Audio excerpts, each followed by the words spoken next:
Ready to jump into the world of Solana, but lost on how to find your wallet address? First, make sure you have the Phantom Wallet extension installed in your web browser, usually found at the top right to the browser bar. Click on the Phantom Wallet icon. This opens the Phantom Wallet interface. If you see your assets, you've logged in now. Navigate to your individual wallet. Look for a specific name like Wallet 1, or whatever name you've given your account, or the wallet representing the Solana coins you would like to send or receive. Click on this area.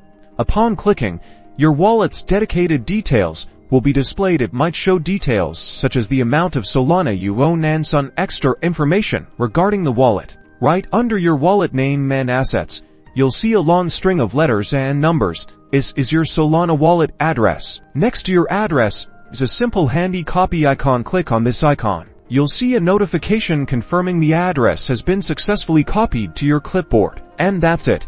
You now have your Solana wallet address ready to use for receiving Solana or other SPL tokens. Remember to always double check your address before sending any transactions. Happy trading!